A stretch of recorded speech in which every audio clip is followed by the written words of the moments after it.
We are live. Good afternoon, everyone, and happy Thursday. My name's Gina Varamo, and I'm the Outreach Manager for Nova. Thank you for joining us today for our third and final virtual field trip in our Backyard Farm to Table series.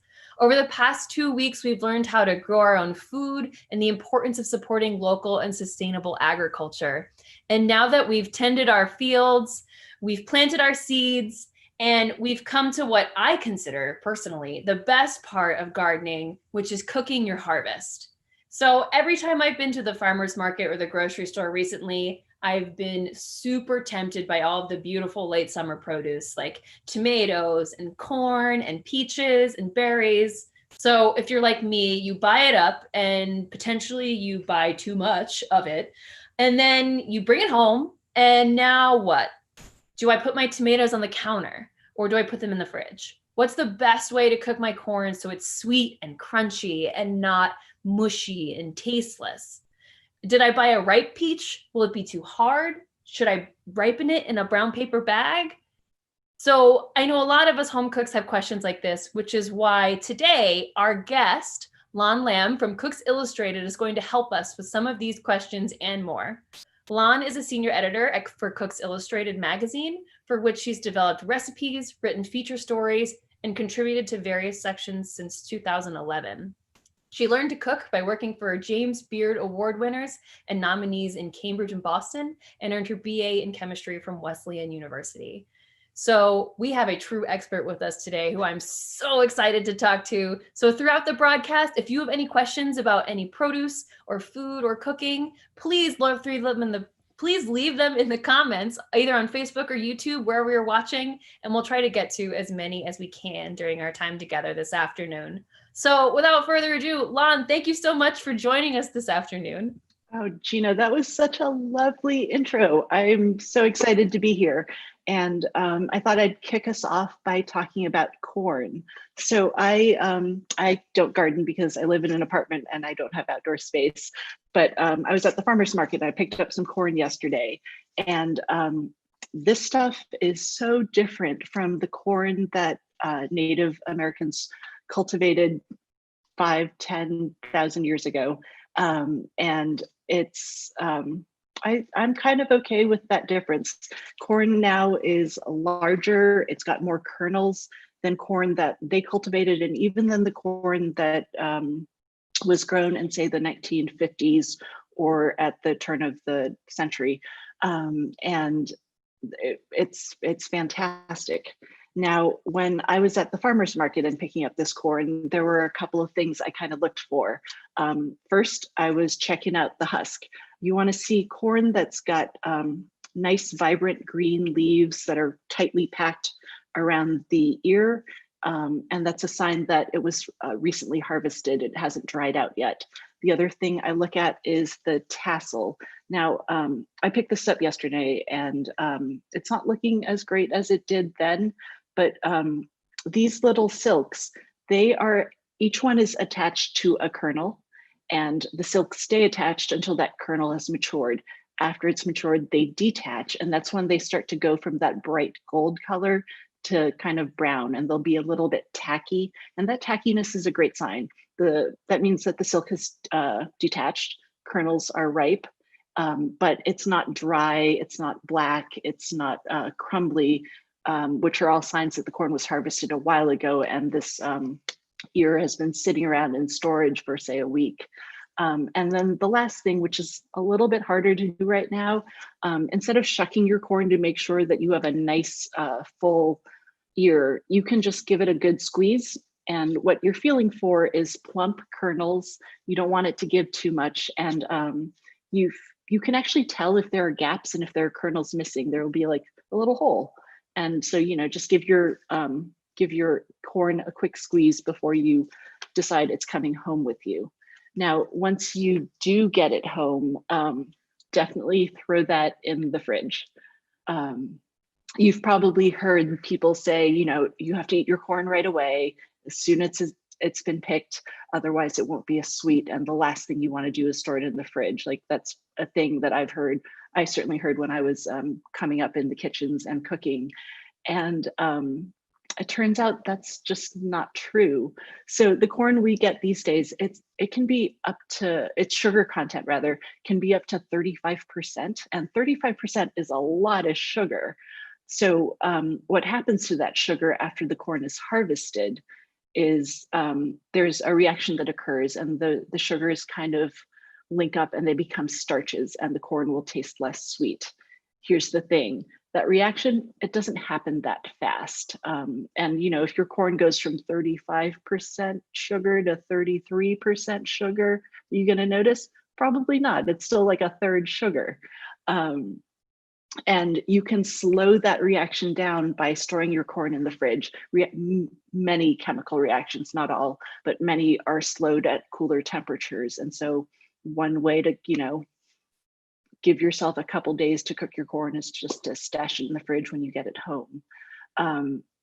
Now, when it comes to cooking the corn, what's the best way to boil corn? And I got to work on a story about how to boil corn, and the big takeaway I got from this was, don't do it. Do not boil your corn. Really? That's like the main number one go-to, I feel like, is to boil your corn. It sounds really easy, right? Like you just Yeah. have some water, you dump your corn in there. Everyone tells you a different time. Is it 3 minutes, 5 minutes, 10 minutes? What I do instead is I'll grab a Dutch oven, add 4 quarts of water, and it'll be about 3/4, 2/3 full at that point, depending on your pot. Bring that up to a boil, and then I shut off the burner. I drop 6 ears of corn in there, pop a lid on, wait 10 minutes. That's it. Really? What about adding, like, I feel like I also see, you know, like when I cook pasta, I always season the water, or, you know, some folks say to throw butter or anything like that. Is that a no-go as well? Or how is that impacting the cooking? So during this testing, I tried a bunch of different methods, including cooking your corn in milk and cream and butter, sous vide, which is where you seal it in an airtight container with some butter, and you go low and slow at a very steady temperature for like an hour. And none of that is necessary. And here's why. If you look at an individual kernel of corn, it's got that like skin around it, right? And that skin is called a pericarp. And its job is to keep what's supposed to be in corn on the inside and everything that's not corn on the outside. It does a really good job at that. So things like milk or butter, they're not going to get in. Like the only milk or butter you would get is going to be what clings to your corn as your after you've pulled it from the water. And I'm betting there's somebody out there who's typing right now, wait, but what about small things like sugar or salt? And what happens is they can get in, but only kinda. And when I was testing this, I bought this blue powder called copper sulfate, and you dissolve it in water. It makes this kind of Windex colored solution. The copper ions in there are the same thing that give Windex its blue color. And so I have this blue Windex looking solution. I dropped my corn in there and I set a timer, and I would wait for half an hour, 2 hours, and then I'd cut the corn open just to see how far the blue had penetrated, because those copper ions, they're kind of our model, and like they can show me visually how far something like sugar or salt would penetrate. And it's not a perfect model, but it's close enough to kind of get an idea of what's going on. And it was really interesting because what happens is you'll notice that the kernels at the very tip of the corn and at the very base of the corn, they get the tiniest bit of blue, but only where the kernel attaches to the cob. That little portion that's kind of a little bit tough when you bite down on it. It's stuck in my teeth. Yes, that bit. It's called the tip cap, and that's kind of the door into the kernel. Like everything that gets into or out of a corn kernel goes through there. It's not through that skin. And so for salt or sugar to get into a corn kernel, it has to move all the way through the cob first. And that takes forever. So you should really just skip it, season your corn. either as you're eating it or not at all. If you've got really great corn, you might not even need anything. I also wanted to back up and talk about the reason you don't have to boil corn, and it's got to do with the components that make up corn. If you look at the inside of a kernel, there's like little corn cells, right? And they are held together with pectin. You can think of the cells as like little bricks, and the pectin is the glue that holds all those bricks in place. And then you've got the skin that surrounds each kernel. When you cook corn, or any vegetable for that matter, and you get that pectin hot, it kind of melts away, and the corn, those bricks get loose, they move around, they're squidgy. And what we see are kernels that are kind of mushy and they're a little shriveled, and nobody wants to bite into that. And so when you cook corn, you want to make sure you're not melting that pectin, and that happens above 170 degrees, 176.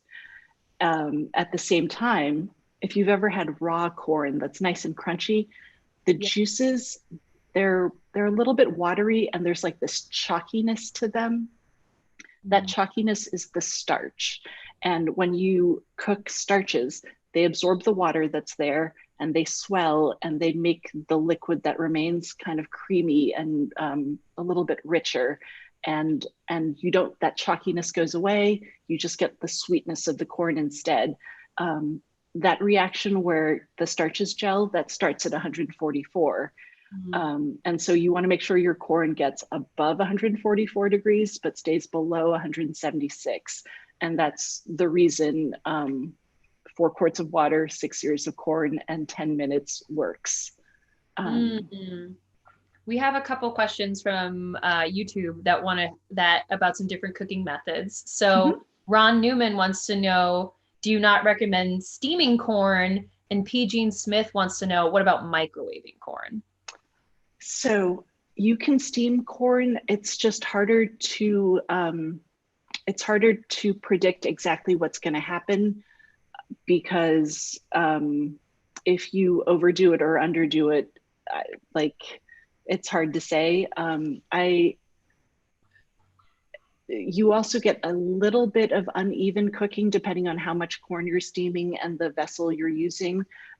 Steam is pretty good at getting all the way around corn and cooking it from all sides. But if you're stacking a bunch of corn on each other, there are going to be pockets that aren't going to be heated as well, and it won't be as uniform as it could be. Whereas submerged in water, you know that the corn will be cooked really uniformly, even if it's stacked. And then, I'm sorry, could you remind me of the second question? Microwaving. What about microwaving corn? Microwaving is great. If you have a method that works for you and you like what you get, you should totally stick with it. I don't love microwaving because I think it's effective for 1 or 2 ears. If you want to cook more than that, it gets tricky, and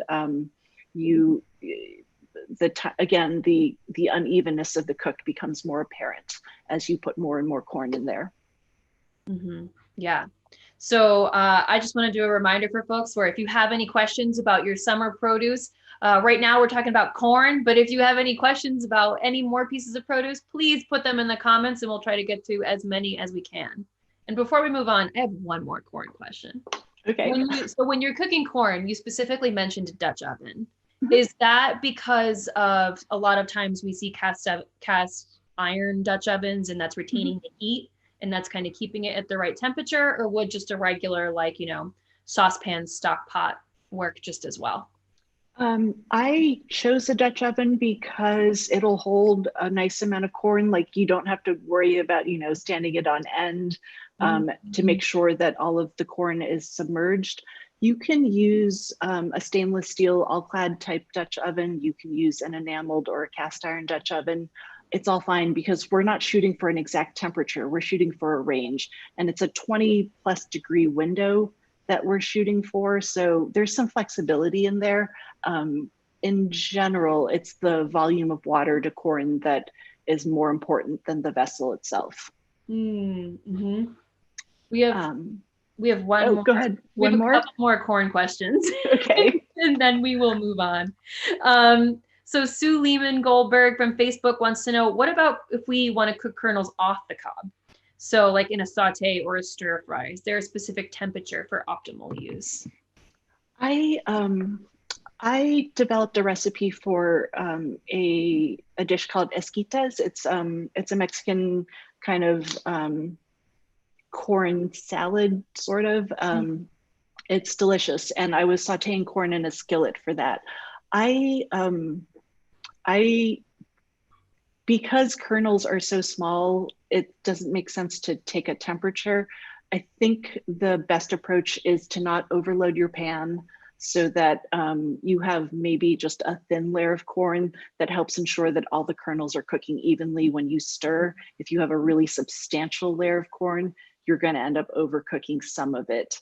And then I use high heat. I think medium high to high heat just gets everything done more quickly and effectively. And yeah, but you certainly don't have to shoot for a specific temperature. I don't think it makes sense for something like this. Cool. And one last question. Speaking of high heats, we've got a few people that want to know, what about grilling corn? Okay, my favorite way to grill corn is to leave it in the husk. If you have a nice fresh ear that's got where the husk is still green and moist, there's enough moisture between what's inside the corn. Corn is like 75, 76% water, which is kind of shocking when you think about it, because it doesn't seem like it's full of water, but it is. But what you want to do is, if you're working with charcoal, build kind of a hot fire over just about half of the grill. If you're working with gas, maybe crank up 2 or 3 of your burners, leave one of them off, and let it get nice and hot. Take your corn, don't shuck it, just throw it on there. And you're going to want to kind of cook it, turn it as it cooks. And what you're looking to do is to get the corn steaming hot. Like, you can kind of check by carefully pulling down a corner of the husk and just making sure that it's piping hot. If you're using a yellow corn or one of those bicolor corns, look for the kernels to be bright yellow. That's a really good sign that it's done. And once it's done and steaming hot, pull it off, shuck your corn, use towels. The corn is hot, and so be careful. It sounds like you're speaking from experience.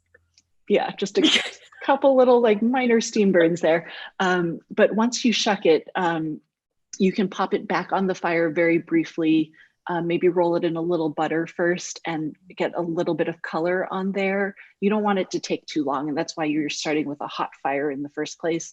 But you can get some grill marks and some nice char to cut a little bit of the sweetness and add some complexity. Great. So I think we've tackled corn. If you have any more corn questions, put them in the bottom, but put them in the comments. We'll get to them, but I want to hear about a couple other pieces of produce you want to talk to us about. Yeah. So the other New World fruit that I think everyone loves is the tomato. You see it in cuisines across the world. Like, once the Spanish got here and brought tomatoes back to Europe, they proliferated relatively quickly. I know people were a little hesitant early on, but like, there are so many Middle Eastern and Asian and Italian dishes where like you couldn't do without a tomato. So as I said earlier, I don't really garden. And so when I was doing some research on tomatoes, I learned some really interesting stuff about why it is that store-bought tomatoes can be a little not so great, whereas the stuff that we're buying from farmers and the stuff that we grow is really delicious. And it has to do with the fact that tomatoes are a climacteric fruit. And what that means is they continue to ripen after they're plucked from the vine. I think if any of you garden, you may have heard that you can let your tomato fully ripen and it'll be green. And then if you look at the bottom of your tomato, like kind of right down here, it'll start to become blush, and that blush kind of spreads up the fruit. And some people apparently let the fruit ripen fully, let it change colors on the plant. But you can also pluck it when it's mature, no longer drawing nutrients from the plant, but still green. And then when you bring it inside, as the tomato continues to ripen, it releases a gas called ethylene.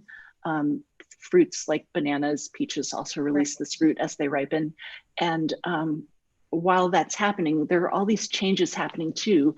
Your color changes, like they become yellow, orange, gold, purple, stripy, whatever your tomato is.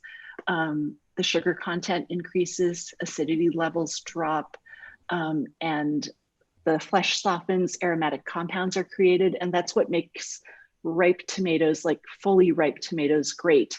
A lot of the commercial producers will pick their tomatoes green, but not when they're mature. Mm-hmm. And so you're not getting the full flavor development. And then they blast the fruit with ethylene gas to get the color change, but you're not getting all those other flavors and aromas that you would normally get if they were fully matured when they're picked. So that was kind of cool. And I was like, oh, I didn't know that. But what is fascinating to me is that you can actually affect the flavor of your tomato even after it's ripe. And what I mean by that is when you cut a tomato and you like damage its cells, there are these enzymes that are released and they get these reactions going that create more aroma compounds and more flavor compounds. And there's like 400 of them. And together they give you that like vibrant, fruity tomato flavor, like that the difference between a cut tomato and a whole tomato isn't just that, you know, things aren't, the flesh isn't available for you to smell. It's that new compounds have been created. And so just chopping a tomato gets you better tomato flavor. Oh, that's cool. Yeah, right. And so the other kind of really interesting thing is, you know how when you cut a tomato open, there's the fleshy part on the outside and then the seeds. Yeah, like the little seed suspension. Yeah. Yeah, that goo, the jelly that kind of that the seeds are suspended in, it's packed with flavor. I remember my mom having me seed tomatoes and getting rid of that jelly. And you shouldn't do that. Save the jelly. Yeah. One of my colleagues, Steve Dunn, developed a recipe for a tomato sauce where he has you seed your tomatoes, you chop up the flesh and you cook that, and you develop this like really rich, savory flavor. Tomatoes are full of umami compounds. And but what he does that's really brilliant, that adds a lot of complexity, is he saves the jelly in that goo and he adds it back in for the final bit of cooking. So you get this like kind of burst of freshness in your sauce as well. And it's really great. There's actually one other way to get that burst of freshness if you don't want to seed your tomatoes. And it was popularized in the early 2000s by this California chef called, his name was Paul Bertoli. And what he would do was he would make a tomato sauce.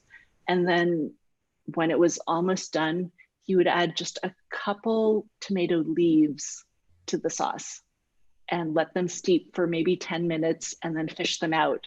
And he would just told people, you know, it tastes really fresh and great like this. It kind of revives the sauce. And what's happening is there are two compounds in raw tomatoes and in tomato leaves that are kind of leafy, waxy, green smelling. And those aromas, they don't last very long. That's why when you cook tomatoes, the fresh tomato aroma goes away and it smells like cooked tomatoes. You can use leaves to add those fresh aromas back. And commercial manufacturers actually know this, and they add it to things like tomato sauces, to ketchup. They also use one of these compounds to enhance other tropical fruits. Like when you have lime flavor, this compound 2-isobutylthiazole gets added to kind of freshen that lime flavor as well. But it's nice to know that, you know, I can do that if I wanted to, if I go find some with tomato plants and steal them.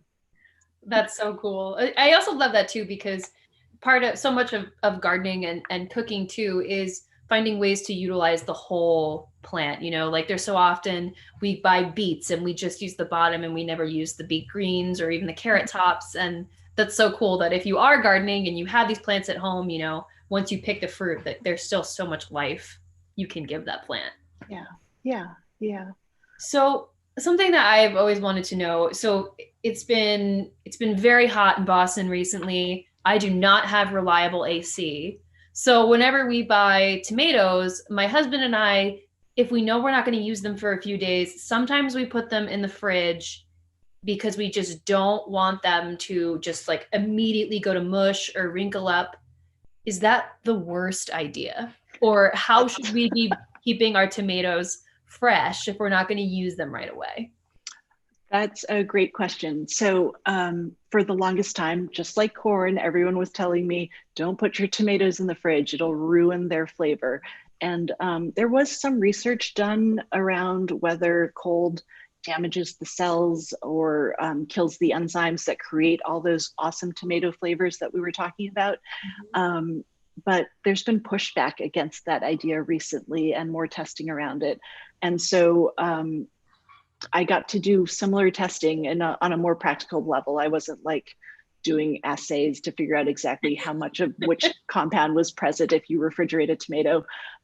Instead, we went to some local farms and we asked the farmers to harvest tomatoes for us and to not put them in the fridge so that we could control when they got chilled.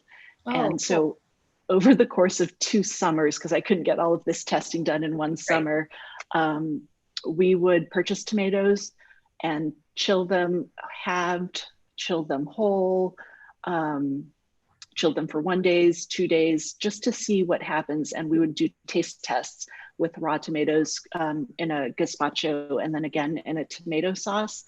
And the big takeaway was if you're going to be cooking with those tomatoes, no one will be able to tell. You can absolutely store your tomatoes in the fridge. It will not damage the flavor in the least.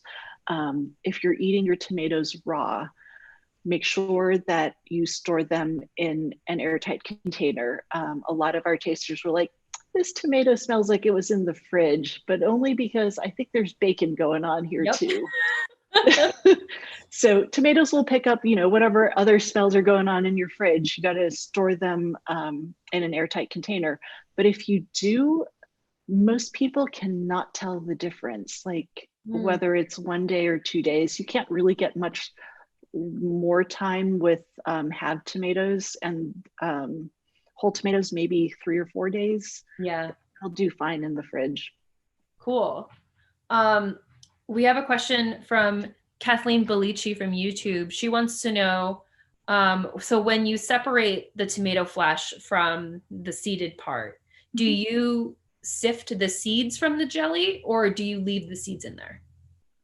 I don't mind the seeds. I don't think they add much bitterness. I don't mind crunching down into one when I'm eating, a gazpacho or a tomato sauce or whatever. So I leave them in. I'm also a little lazy. Like it's just I easier than imagine like, that would be time consuming. yeah, well, I mean, if you have a sieve and you're patient, you can get those seeds out of there and it's fine. But so I guess I'm saying it's personal preference. If you hate crunching into those seeds, you can totally sieve that jelly. If you don't mind, leave it. I don't think the seeds affect the flavor a lot. I've heard people say that seeds can add bitterness, and I think some people are more sensitive to bitter compounds than others. And so, if you're one of them or you cook for someone who is, and you want to sieve your jelly, go for it, but you don't have to. Also, I'm thinking there are just so many varieties of tomatoes. Like you had a beautiful heirloom, there's cherry tomatoes, grape tomatoes, on the vine, plum. Do they, and a lot of times in different recipes, they'll call for very specific tomatoes, and what's the major like flavor difference between some of these tomatoes, or are they really just interchangeable? Ooh, so I think there's a big flavor difference between a tomato that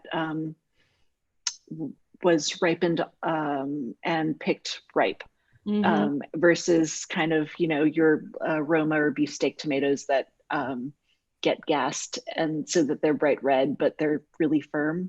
But for most cooked applications, I think it can actually be hard to tell, especially with a long cooked sauce. Yeah. And I I'm actually more concerned with how much skin there is and how much pulp and jelly there is. Something that is really watery, that's got a lot of juice, takes more time to cook down. And like if I'm making a ratatouille, I don't really need a super, super juicy, fancy heirloom tomato. Right. Like a regular old field ripened tomato is plenty good. If I'm making something like, I'm working on this North Indian Pakistani recipe right now called keema. And instead of adding water while you're cooking this ground beef mixture down, you're adding tomatoes and you're cooking that meat in the tomato juices. So I was choosing, tomatoes that I was using vine ripe tomatoes because they're just a little bit more moist than, say, a plum tomato or a Roma. They tend to have a lot more flesh that's kind of dry and a little pulpy. It's not great for what I'm doing. My default tomato is just kind of a field tomato, like regular old red tomato. Like, Yep, slap it on a burger and you're done. yeah, yeah. Before we move on, could we also just for a hot minute touch about canned tomatoes? Oh, sure, yeah. Yeah, so I know like is there a better application to use a canned tomato than a fresh tomato? Let's see. I mean, in general, I tend to go with whatever a recipe tells me to use. I sort of assume a recipe developer would have done some work to figure out whether canned or fresh is best. But if I'm working on a recipe for, say, what's something that uses tomato, chili. We all put canned tomato in chili, right? I kind of prefer canned tomato to fresh because it's a little bit less work. And those tomatoes are already partially broken down.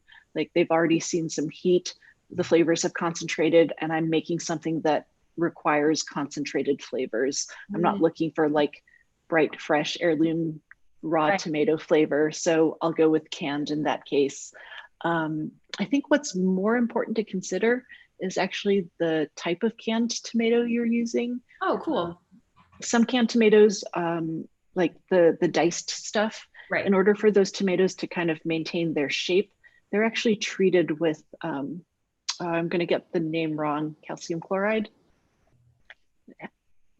Don't hold me to that one, but they are treated with some sort of, I think it's a calcium product because calcium and pectin, calcium strengthens pectin bonds. And so it helps cooked chopped tomatoes hold their shape, but they're a little bit firm. And so if you want your tomatoes to kind of melt away, avoid the things that have been treated. Choose a whole peeled tomato instead. They don't have to have structural integrity, so they're not treated. Cool. Great. So anyone else, if you have any more tomato questions, throw them in the comments, but I know we have one more piece of to talk about. I'm cheating a little bit here because I wanted to talk about mushrooms because I love them. They're not quite a vegetable, but they're not animal either. Right. And they taste delicious. So yeah. And you can buy them at the farmer's market, so it's fine. So what I find really fascinating about mushrooms is the fact that they are neither plant nor animal. When you look at plants, they get mushy when you cook them, right? Like that's the thing with plants, unless you're doing something very specific. And that's because of that pectin that holds all those cells together. You get them hot, or you get the pectin hot, it melts, and your plant starts to get mushy and fall apart. On the other side of the spectrum is meat. Meat is mostly protein. There's a little bit of collagen holding all that protein in place. But when you cook a protein, it tightens up, and unless you cook it properly, it can get really tough. Mushrooms aren't made with protein. They're not cellulose bound together with pectin. They're made of this stuff called chitin. And when you cook chitin, it doesn't fall apart the way plants do, and it doesn't get tough the way meat does. It just holds its shape, which is why mushrooms are well, one reason mushrooms are great, they're really easy to cook. You can't really overcook them. Like you can't make them too tough. You can't turn them into mush. That they're really flexible like that. They're also really savory, and they've got that lovely earthy flavor.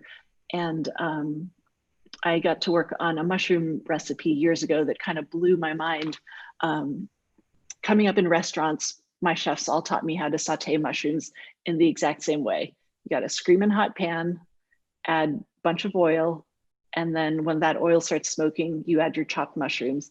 And the first thing that happens is all that oil gets sucked up, right? It all just kind of disappears. And you're like, okay, I guess I need a little more oil to help this brown. And you keep cooking and you keep cooking and you're browning. And what happens, suddenly your mushrooms have collapsed, and like instead of a giant pile, you've got like a little amount, and there's all this oil floating around in there. And you're just like, what happened? It's very frustrating to me because I'd have to get rid of the oil so I wasn't making greasy mushrooms. And what's happening is mushrooms in between all that chitin are tiny air pockets. You can think of them as a sponge. And so when you add oil to raw mushrooms, that oil just flows right into those pockets and it gets trapped. And it's not until those mushrooms collapse that the oil gets squished out. Now you've got greasy mushrooms. And what I sort of figured out was if I made those mushrooms collapse first so that those pockets weren't there, I wouldn't need almost any oil, which is fantastic, right? And it's really easy to do. You just take your skillet, fill it up with mushrooms. Doesn't matter if your pan is too full because they'll collapse. Add a little water, slap a lid on that sucker, and you just let them steam. And 5-7 minutes later, all those pockets are gone. Your mushrooms are in a nice thin layer. And then instead of like 2 tablespoons of oil, you can get away with like a half a teaspoon. Oh, wow. Yeah, right. It's a drastic difference. And you still get all the benefits of browning that oil gives you. And then since you only used half a teaspoon, you can add butter instead. And it just, it's so tasty. I will never saute mushrooms in any other way. It kind of blew my mind when I figured this out, because you can change up the flavors however you want. And you get this like rich, buttery glaze afterwards instead of greasy mushrooms. Ooh. Can you do this for all types of mushrooms? Pretty much. Some mushrooms aren't great for sauteing just because, I mean, like if you have enokis, they're so small and they get kind of like little stringy, but certainly with something like a button mushroom, a cremini, maitake, trumpets, like, yeah, they're pretty much all types of mushrooms. Cool. Yeah. Well, we have a few more audience questions if you're ready for them. If you have mushroom questions, put them in the comments. For now, we have a couple different cooking produce questions that we didn't get a chance to ask yet. Mary Frew from YouTube wants to know, what's the best way to dry herbs? Salad spinner. Oh. Yeah, I think it's nice because you're not wasting paper towels. You don't have to wash your dish towels. There's no like spreading them out and hanging and waiting for them to dry. I just I submerge them in a giant bowl of water, toss them in a salad spinner, and 30 seconds later you're done. What's the best way to, like, say you have a bunch of basil and you want to keep it dried and like crush it up to put it in a jar to use as a dried herb later? Oh, okay. I like to microwave my herbs. I will take the basil, and this works for a small amount. If you're drying like a huge amount of basil because you have like 4 giant plants, then I'm not sure I can help you. Maybe a low oven or a dehydrator. But if you're drying a small amount of basil or any other herb, sage, thyme, rosemary, I just stem the herbs. I pluck the leaves off, pop them onto a plate in a single layer, and just microwave them. I check maybe every 15-20 seconds to make sure nothing's burning, but it usually only takes a minute or 2. Mm-hmm. Nice. We have a question from gardenlady.com on YouTube. She wants to know, Perhaps you can comment on the notion that eggplant has bitter juices. I've found that a fresh from the garden eggplant is bitter. Um, is stored long picked eggplant the problem? So I have to say I like bitter flavors and I tend to gravitate towards them. I've never found eggplant to be bitter, but I've not ever done a side by side of like freshly picked eggplant to stored eggplant. I can say that when it comes to bitterness, there are kind of different ways, there are different strategies to mitigating bitterness in all foods, whether it's eggplant, greens like radicchio or endive, and it's any combination of salt, sugar, and even a little bit of fat to kind of just coat the palate a little bit. There's been some really interesting research out there about how kind of the tiniest pinch of salt can kind of mitigate and tamp down on bitterness so that the compounds are still there, but you're not tasting them as much. And so if you are finding that your eggplant is really bitter and you don't like it, my guess is you can mitigate some of that with just by changing up the seasoning of the dish. And that's something you can do at the end even. Awesome.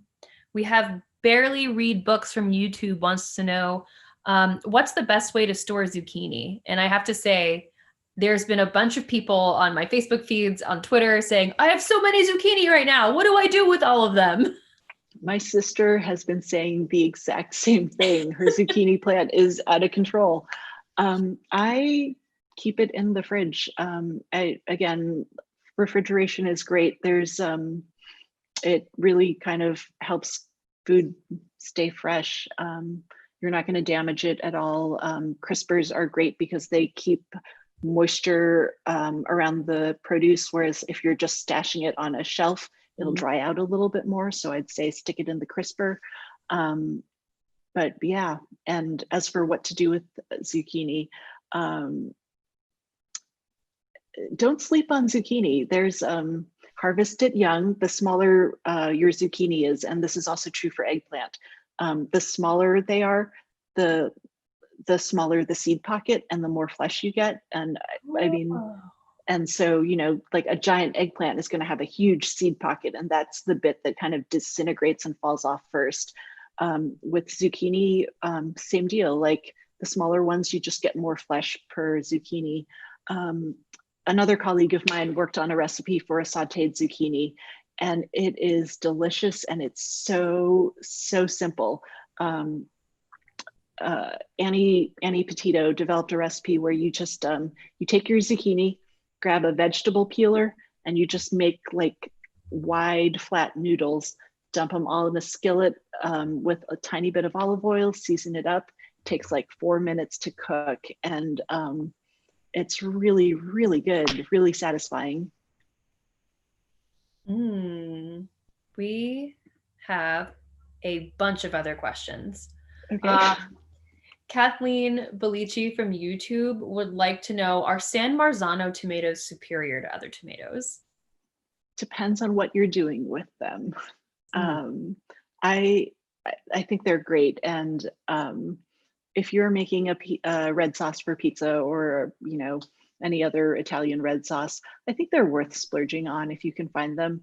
There's a company out in California that uses San Marzano, that uses that varietal of tomato, but because they're not being grown in Italy, I don't think they can market it as such. And so the brand is SMT, and they make a great canned tomato product. It's got that rich, deep flavor that you want, a lot of juice, and they're fantastic. Yeah, so then Kathleen also has a similar question, or not a similar question, but thinking back to herbs and basil. Is there a way to prevent basil leaves from turning black? Use them. Which I guess could be put into a larger question of what's the best way to store the herbs I buy them? You know, a lot of folks, you buy them, you throw them in the plastic bag, and then you just throw them in the crisper. I've also heard wet a paper towel, wrap them in the paper towel, put them in a Ziploc bag, or put them in a jar in the fridge and some water? Is there like a better way to store our herbs? Yeah, so this is something from my restaurant days. So what we used to do was, and we were buying herbs in bulk. So I will translate this to a home cook situation too. But we would have these large boxes, like imagine like a large shoebox, and you would put a layer of very, very, very lightly damp paper towels at the bottom, fill that sucker all the way to the top with herbs, and you could pack that thing till it was full. Another layer of very lightly dampened paper towels on top, and you sealed the box, almost. Like, it was okay if it wasn't fully sealed. And the reasoning behind this is some moisture is good. If you don't have any moisture surrounding the herbs, they'll dry out as water leaves the leaves. Too much moisture makes them turn black. And so when you're doing this at home, dampen your paper towels, but like the very tiniest amount of water. You don't need a lot here. If you like wet your paper towels, it's going to be too much, and it's going to encourage the leaves to turn. But after that, mostly airtight container. It doesn't have to be fully sealed, but you don't want a ton of airflow kind of wicking moisture away from your paper towel and then your herbs. Oh, nice. That's so great to know, because I feel like every week I'm just like, oh, I have to buy new parsley, even though I only used about half of the bunch. But yeah. I have trouble getting through all of my cilantro. I feel like there's always a little bit that's turning black and a little bit slimy in there. Yes. It makes me crazy because I can't get through it all. But I've yet to figure out, how to get more than like 4-5 days out of my herbs. Yeah. But when I do go through one of those bunches of herbs, man, I like put the bag on the fridge as like a gold medal. I'm so proud of myself. Yes. We have someone who would like to know, J.R. Sebastian, if you buy commercial cream of mushroom soup, it's really pale in color. But whenever I make mushroom soup, it's much darker. Is the commercial one bleached, or is he not, or am I not doing something right? So one possible reason is the type of mushroom you're using. You know how mushrooms have gills? Like if you have a button mushroom or a cremini or a portobello, on the underside of the cap, there are those little feathery things that kind of radiate from the stem. Those gills are the darken, they kind of fall off and they tint the whatever you're making that kind of grayish color. And so if you want to make sure that your soup or stock or sauteed mushrooms aren't that dark black gray color, you can just get rid of those gills. You don't have to. They won't affect the flavor. They won't affect the texture. It's just a color thing. So I'd say ditch your gills if you want to, but you don't have to. Nice. Yeah. We have a couple other questions. Sheila Green from Facebook wants to know, what's the best way to store potatoes and onions? Cool, dry place, not in the fridge. So you want to keep them out of sunlight. And so like a cupboard, anywhere that isn't going to get too hot, doesn't see a ton of circulation. You don't want air moving across there. That'll dry things out. Yeah. Excellent. And we have a couple other questions. These will be our last ones. Put them there wants to know, because of the heat, my lettuce is bitter. Is there any advice so I can eat it?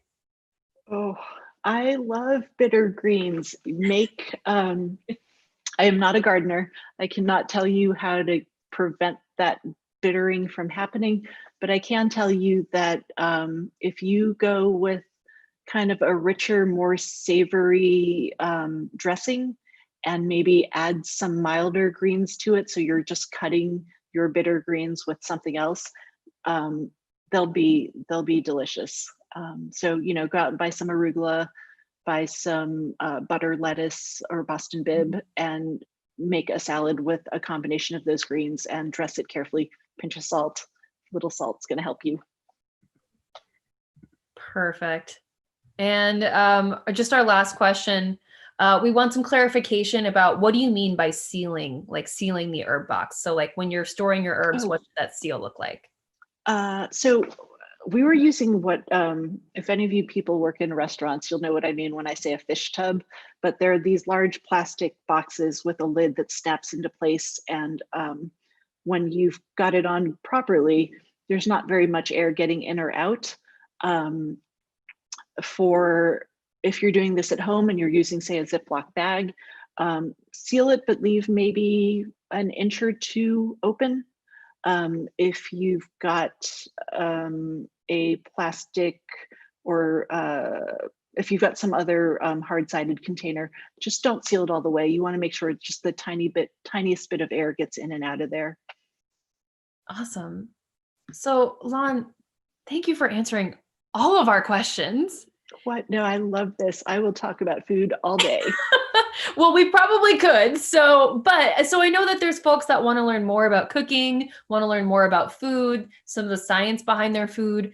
And I mean, Cooks Illustrated is a great place to do that, and the whole America's Test Kitchen family. So are there any other resources or, things to share with folks watching at home so they can continue this conversation after this broadcast? Yeah, so I will share with you my research sources because I had to go and bone up on all my vegetable science before we started. And our offices are closed right now. And so I don't have all of the books with me, but we published a book called Vegetables Illustrated, and it is chock full of amazing recipes as well as little tidbits of info like the bits I shared with you today. Definitely check it out. Also check out our website, americastestkitchen.com, cooksillustrated.com, and cookscountry.com. Tons of recipes on there, and there's a lot of articles that'll give you all this info that I believe is in front of the paywall even, so you won't even have to pay for it. So yeah, please come check out our work. Awesome. And as a avid fan of Cooks Illustrated and America's Test Kitchen, I can attest that their recipes are phenomenal. They're super easy to follow, like very accessible for the home cook too. So I've improved my cooking greatly by using your resources. So thank you so much for being here. Thank you for spending time with us this afternoon, asking our questions, answering all of our questions, telling us some of your knowledge. And thank you to the viewers at home for hanging out with us this afternoon, for your great engagement, and for engaging with us for the past 3 weeks over our Backyard Farm to Table series. And if this is your first field trip that you're joining us, we have all of our past field trips stored on our YouTube page or on our Facebook page. If you want to learn about how to set up your backyard garden or about the global and local food systems, please check those out. All of our recordings are on our YouTube page. And please like and follow us on Facebook or YouTube to follow everything that we're doing. We'll always have virtual field trips or new live streamed events coming up in the fall. Follow Cooks Illustrated and America's Test Kitchen on Twitter and Facebook, so that way you can find out some new recipes, see what Lon's been working on, and just have fun cooking, have fun in your gardens, enjoy the rest of your summers. Thanks for hanging out with us, and we'll see you soon. Take care.